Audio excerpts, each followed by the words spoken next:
بسم اللہ الرحمن الرحیم۔ میں جس بات کی طرف توجہ دلانا چاہتا ہوں وہ یہ ہے کہ بہت کچھ چھوٹ رہا ہے ہم سے۔ ہمیں پورے اسلام کا نمونہ بننا ہے۔ اسلام یہ سکھاتا ہے کہ وقت مت ضائع کرو۔ کیا ہم واقعی اس پر عمل کر رہے ہیں؟ ہم میں سے اکثر لوگ، اور میں تو یہ کہنے کو تیار ہوں کہ سب لوگ روزانہ اچھا خاصا وقت ضائع کرتے ہیں۔ اگر اس وقت کا ہم صحیح استعمال کریں تو اپنا ایمان بھی بڑھا سکتے ہیں، اپنا علم بھی بڑھا سکتے ہیں، اللہ سے اپنا تعلق بھی بڑھا سکتے ہیں، اور اپنے فیملی میں پیار محبت بھی بڑھا سکتے ہیں، اپنے خاندان اور رشتہ داروں سے اپنے تعلقات اچھے کر سکتے ہیں، اور اپنے ملک کے سماج سے، اپنے پڑوسیوں سے، وہ چاہے مسلمان ہوں چاہے نہ ہوں، انسان ہیں، ہمارے انسانی بھائی ہیں، ہمارے وطنی بھائی ہیں، ان سے اپنے تعلقات بہتر بنا سکتے ہیں، اور پورے سماج کو بہتر بنانے میں ہمارا حصہ لگ سکتا ہے، صرف اس طرح کہ اگر ہم اپنا وقت ضائع کرنا چھوڑ دیں۔ روزانہ ہر شخص اپنے 2-3 گھنٹے ایسے ضرور برباد کرتا ہے جس کا وہ اس سے بہتر استعمال کر سکتا ہے۔ میں روایتی قسم کا بیان نہیں کروں گا، چند باتیں گناؤں گا جن کو بالکل پریکٹیکل زندگی سے جن کا تعلق ہے۔ آج کل کے نئے دور میں گھنٹوں ضائع کرتے ہیں ہم میں سے اکثر لوگ موبائل اور واٹس ایپ میں۔ اتنا دل تاریک ہوتا ہے اور اتنا ہم ترقی سے اپنے کو محروم کرتے ہیں اس کی وجہ سے۔ سمجھدار لوگ اپنے وقت کو ضائع نہیں کرتے، مفید چیزوں میں لگاتے ہیں۔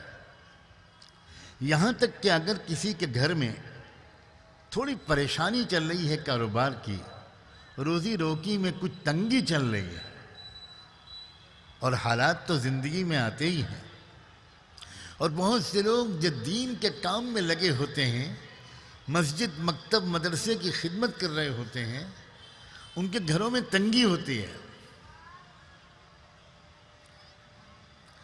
اب یہ لوگ بھی اور ان کی بیویاں بھی اگر ذرا سمجھدار ہو جائیں تو اپنے وقت کو استعمال کر کے گھر میں بیٹھ کر ایسے کام کر سکتے ہیں اور کر سکتی ہیں جن سے گھر کی روزی روٹی میں جو تنگی ہے وہ دور ہو اور مدد ملے۔ مفید کاموں میں مشغول رہنا یہ خود بہت سمجھداری کی بات ہے۔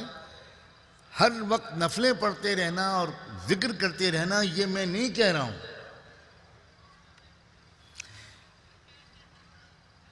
ایک بار رحمت دو عالم صلی اللہ علیہ وآلہ وسلم کی نظر پڑی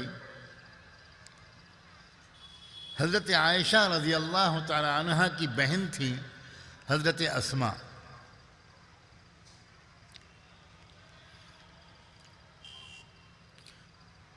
وہ کچھ سلائیاں لیے ہوئے کچھ بن رہی تھیں۔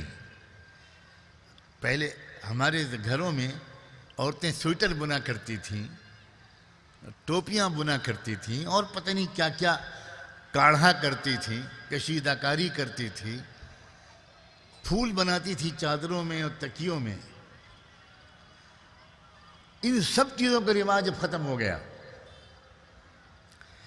میں خاص طور پر ان چیزوں کی طرف بھی توجہ دلانا چاہتا ہوں۔ جب ہماری عورتیں اور ہمارے گھروں کی بچیاں تکیے غلاف پر پھول کاٹتی تھی، چادروں پر پھول بناتی تھی، سویٹر بنتی تھی، تو یہ ہزاروں گناہوں سے محفوظ رہتی تھی، اور خدمت کا جذبہ ان کے اندر پیدا ہوتا تھا۔ کبھی ابا کے لیے سویٹر بنا رہی ہیں، کبھی چچا کے لیے بنا رہی ہیں، کبھی خالو کے لیے، کبھی ماموں کے لیے، کبھی پھپھا کے لیے، کبھی امی کے لیے۔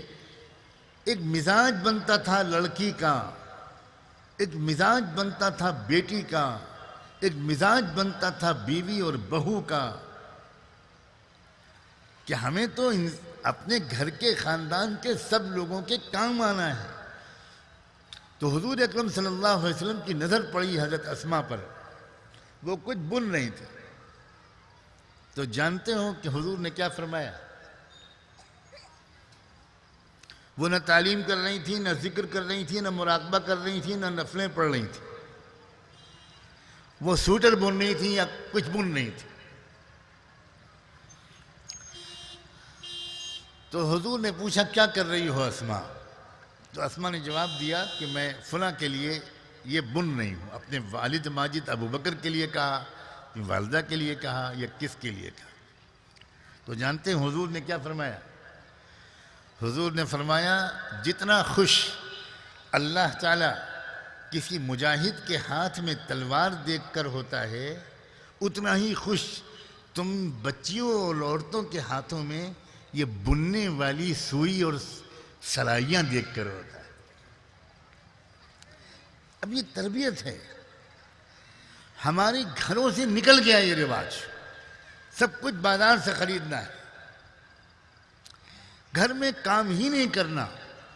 اس کے اتنے منحوس نتیجے نکل رہے ہیں کہ جو لڑکی 12، 13، 14، 15 سال کی عمر میں وہ کچھ گھر میں کام کرنے کی عادت نہیں ہوگی جس کی، وہ کل کو جا کر سسرال میں وہ مصیبت بنے گی۔ وہ یہ کہے گی کہ میں اکیلی رہوں گی، میں نہیں رہوں گی آپ کے باپ اور ماں کے ساتھ، میں ساس سسر کی خدمت نہیں کروں گی، مجھے اکیلا رکھیے۔ اس لیے کہ اکیلے رہنے میں کام کم کرنا پڑے گا، کوئی بڑا نگراں بھی نہیں ہوگا، روک ٹوک کرنے والا، اور یہاں سے جھگڑے شروع ہوں گے۔ شوہر کہے گا کہ بھئی میں بوڑھے ماں باپ کو چھوڑ کر نہیں جا سکتا، لڑکی کہے گی کہ نہیں جا سکتے تو مجھے چھوڑ دیجئے، میں جا رہی ہوں میں کہ، اور تماشا شروع ہو جائے۔ کہاں سے شروع ہوا تماشا؟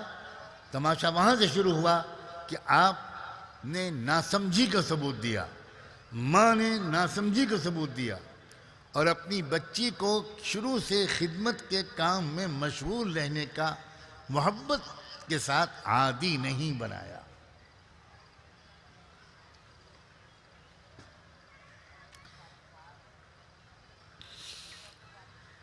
روزی روٹی میں تنگی ہے، آپ شکایت کرتے پھرتے ہیں، روتے پھر رہے ہیں۔ ہر دور میں تنگی ہوا کرتی تھی۔ بیویاں کہتی تھیں کہ آپ پریشان نہ ہوں، میں گھر میں بیٹھ کر کپڑے سیوں گی، میں انشاءاللہ پردے کے پابندی کے ساتھ گھر میں بیٹھ کر کپڑوں کی سلائی کروں گی تاکہ کچھ کمائی ہو اور آپ کا کچھ بوجھ بٹے۔ یہ ایک وفادار اور سمجھدار بیوی کی پہچان ہے کہ اگر کسی وجہ سے شوہر کی روزی میں کچھ کمی ہے، گھر کا خرچہ پورا نہیں ہو رہا، تو بیوی ناراض نہ ہو، مایوس نہ ہو، تعویذ گھنٹوں کی طرف نہ دوڑے۔ بیوی اپنے شوہر سے یہ کہے کہ آپ پریشان نہ ہوئیے، میں گھر کا کام بھی کروں گی اور انشاءاللہ کچھ کپڑے سی کر یا ایسا ہی کوئی کام گھر پہ بیٹھ کے کر کے میں آپ کا ساتھ دوں گی، میں پاپڑ بناؤں گی، میں یہ بناؤں گی اور وہ بناؤں گی، میں گھر میں اچار بناؤں گی، اس کو مارکیٹ میں پھیلا دیجئے، چند دکانوں پر رکھ دیجئے گا، انشاءاللہ کچھ آمدنی ہوگی اور کام آگے بڑھے گا، پریشان نہ ہوئیے۔ یہ سب وہ لوگ کر سکتے ہیں کہ جن کو وقت کے استعمال کا سلیقہ ہو۔